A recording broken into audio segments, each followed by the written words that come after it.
The tool I like best is called Disable Windows 10 Tracking. Well, they all have similar names, so it's a little bit confusing, but this one's by 10SE1UCGO, and you can see here, this is the address to get it from. Now you can get the Python version here, or if you scroll down, you can find the executable version here, and then you just need to download that. So it is open source, it's written in Python. You're able to revert back once you've made a change if you want to go back from that setting, and it also has an explanation for each of the settings that you can make, and it has a log after it's made the changes, which is good. Now, before you use this tool, I recommend that you do a backup all the things that are important to you, and if you can, create a system restore point. I'll now take you through all the options so you can understand what needs to be enabled and disabled, and even if you don't use this tool, it gives you a better understanding of what exactly is enabled and disabled as part of disabling tracking. So I have the executable version here, and this will need to be run as an administrator because it needs to make changes that require administrator access, such as changes to the host file. And this is the interface here. So the first thing to be aware of is the modes. You've got privacy and you've got revert. Now the privacy mode is where it's going to make all of the privacy changes, and the revert mode is when you want to go back on the changes that you've made.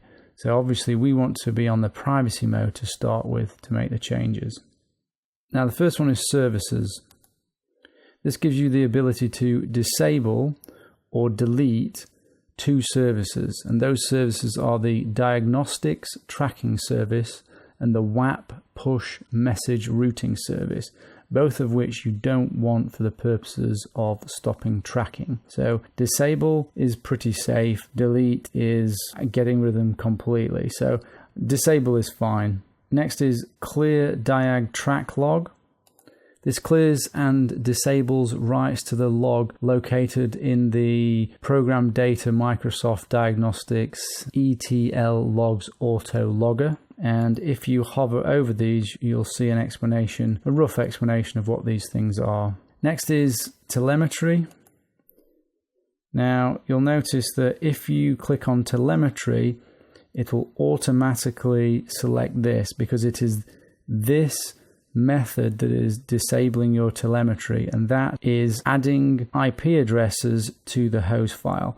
Now, telemetry is settings, privacy, feedback and diagnostics. So it's this, it's disabling that. And here is the host file. This is usually located in the Windows System 32 driver etc. If I right click on this, open with Notepad, there you'll see the host file content. The next one you have is block even more tracking domains. If I select that one here. Now if I go in menu and options, you'll see we have domains to be blocked, and then we've got the extra domains to be blocked. So this top one here is this, and this one here is this, the extra ones. So you can add or remove any domains that you wish. Now you can search online for any extra domains that you might want to remove. Now, if you just do a simple search for Windows 10 IP addresses to block, you'll find forums and other things where you can add extra here to block. But do note this could disable certain functionality that you do want, but you know these are all things that need to be tested. Next one is block tracking IP addresses. What makes this different is this is blocking using the Windows firewall, and you'll see firewall rules that have been created if you select this. These firewall rules you'll notice because they will be titled Tracking IPX, replacing X with the IP address numbers. This one switches off Defender and Wi-Fi Sense data collection. Defender is the antivirus for Windows, so it stops messages being sent from there. That is a security issue to stop those.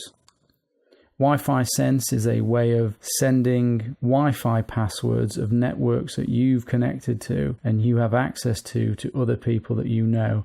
This is a potential privacy issue, but is something that you can configure.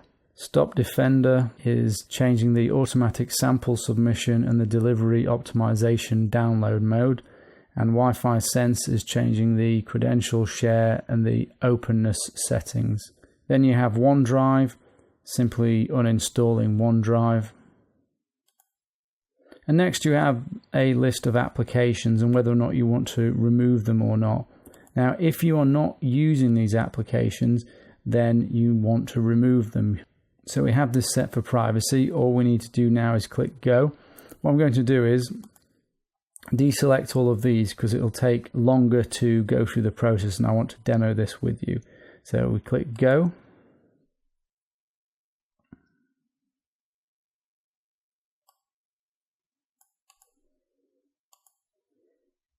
And here we can see the results and we get this little log here and it creates a log here you can read. Some error messages there that we can follow up on. So we've got an access denied for Windows Defender. That's fine. And we can check out some of the changes that it's made. So there's the host file. No change has been made to that. That's because we need to refresh. Open that in Notepad. And there you see all the changes to the host file. All of these are getting sent to 0.0.0.0. And if we look at the firewall,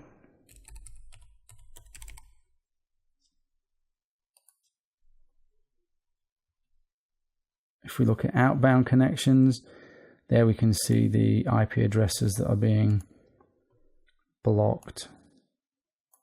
Remote address, any protocol, any port, all of these are being blocked. So these are the ones that are hard coded into DLLs within the operating system. And there you have it. Now, of course, you can revert back if you want. So if we right click, run as administrator, click yes. And set the things that we want to revert back. We'll not revert back that because that takes a little bit of time. Revert, go, and we get our report. We can check the host file. We can see all of those IP addresses are no longer being sent to the home. And refreshing those, we can see all of the firewall rules have been removed again. So, nice little tool.